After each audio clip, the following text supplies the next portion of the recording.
Shalom Bapak Ibu Saudara, puji nama Tuhan. Pagi ini pagi yang indah, kita boleh berjumpa kembali di doa online di pagi hari ini. Kita akan sama-sama mengawali aktivitas kita di pagi hari ini dengan memuji, memuliakan nama Tuhan. Terlebih kita boleh mendengarkan setiap firman Tuhan yang ditaburkan di pagi hari ini. Kita mau siapkan hati kita akan memuji dan menyembah Tuhan. Karena Tuhanlah yang layak untuk kita puji dan sembah.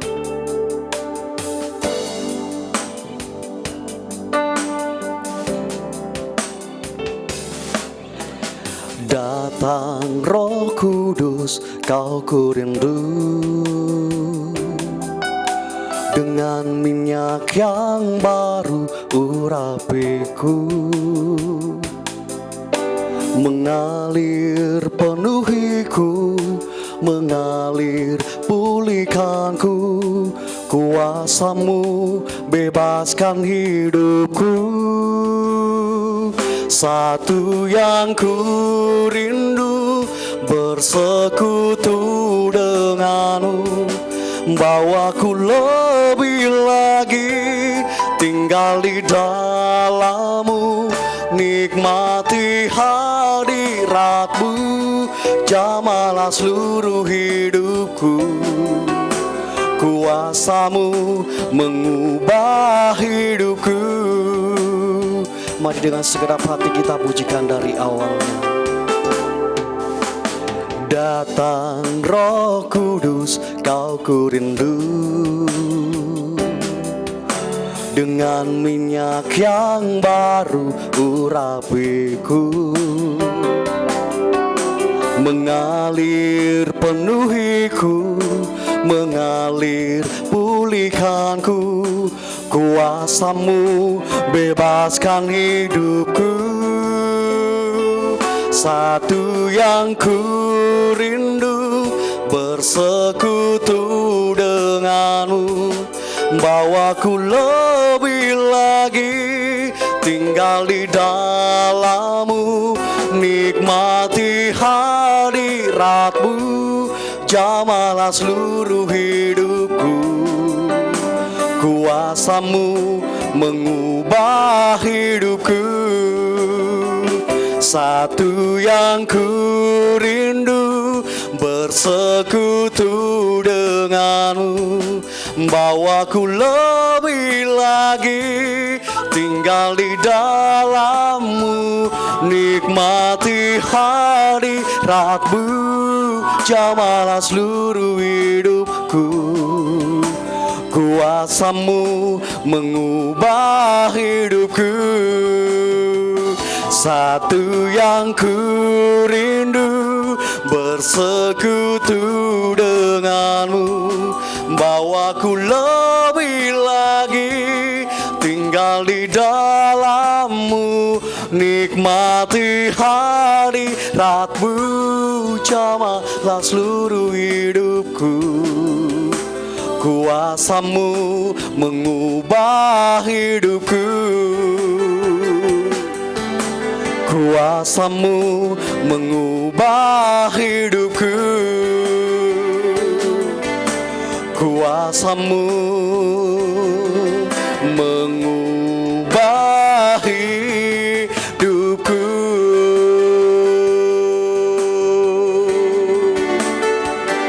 Oh, haleluya.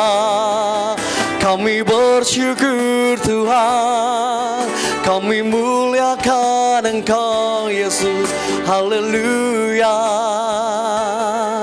Engkau mengubah hidup kami, haleluya.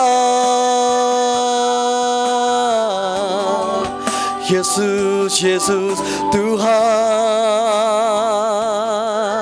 kami sembah Engkau Yesus.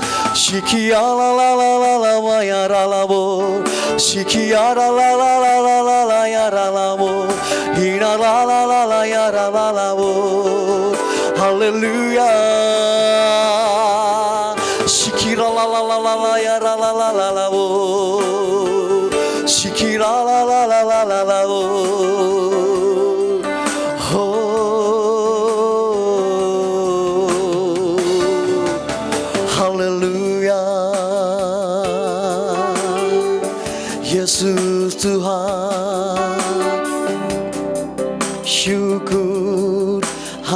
bagimu.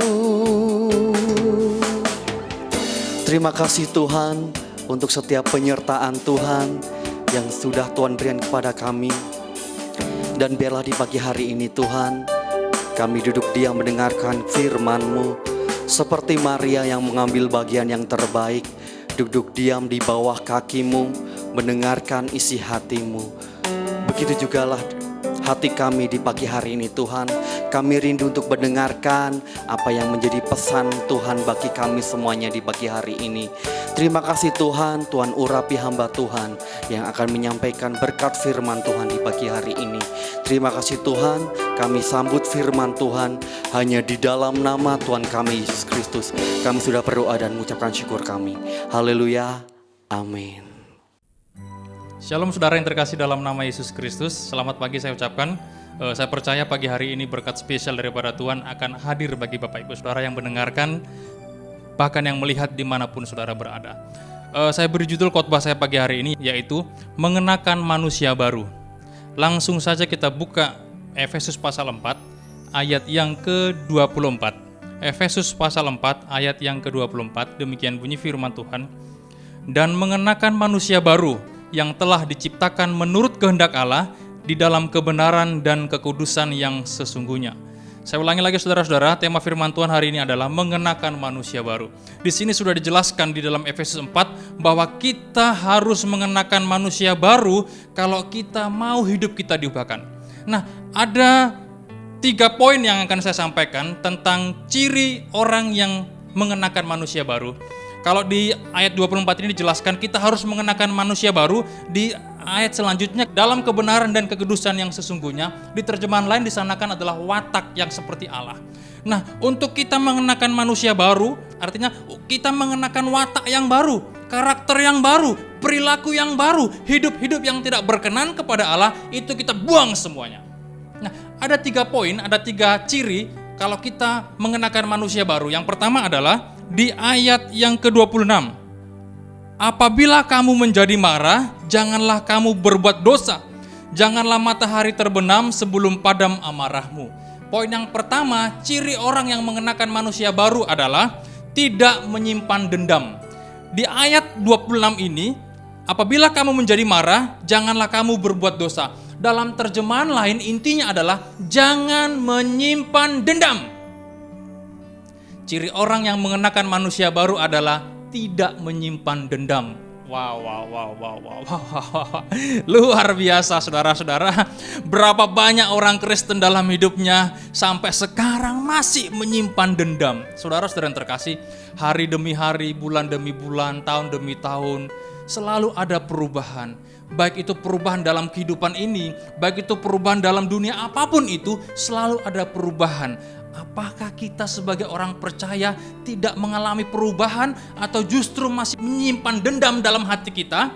Kalau iya, itu belum mengenakan manusia baru. Kalau iya, itu pertanda Anda mungkin belum mengenakan manusia baru. Karena untuk hidup yang diubahkan, kita harus mengenakan manusia baru.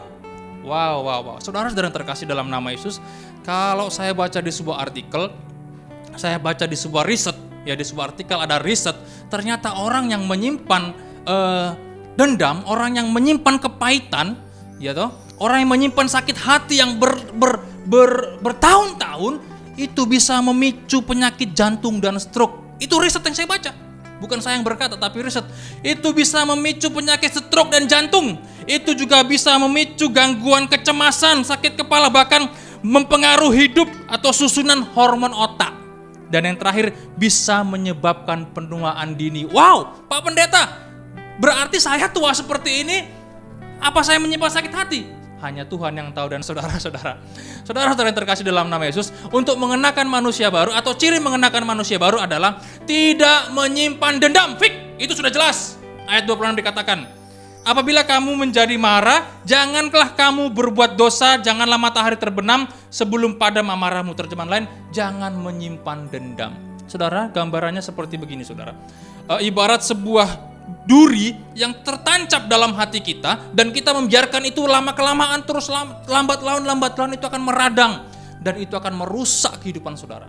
Ya, Kalau saya ibaratkan sakit hati atau dendam atau kepahitan itu merupakan sebuah sampah yang ada dalam hati kita. Kalau itu kita biarkan, sampah itu akan menggerogoti kehidupan kita. Yes, saudara. Benar, saudara. Untuk kita mengalami restorasi hidup yang diubahkan, kita harus mengenakan manusia baru. Cirinya bagaimana? Jangan menyimpan dendam. Itu sudah jelas. Kalau saudara dan saya, jadi saudara-saudara, saya mau sampaikan, firman Tuhan yang disampaikan di sini itu berlaku untuk saudara dan untuk pengkhotbah, bukan untuk pendengar sekalian. Tapi ini kita mau belajar sama-sama supaya kita mengenakan manusia baru kita. Sampai kapan? Sampai Tuhan panggil kita. Kalau bisa jangan sampai kita menyimpan dendam. Karena itu pertanda Anda belum mengenakan manusia baru. Saudara mungkin pelayanan, saudara mungkin orang yang punya posisi di sebuah kedudukan, di sebuah tempat-tempat tertentu, tetapi kalau saudara masih menyimpan dendam, saudara, saya pastikan lama-kelamaan itu akan menggerogoti saudara. Karena dalam kitab Amsal pasal 14 ayat 30, coba saya bacakan kepada saudara.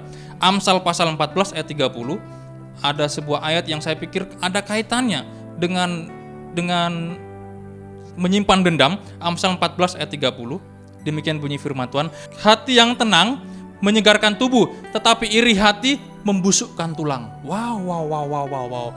Hati yang tenang menyegarkan tubuh, tetapi iri hati membusukkan tulang.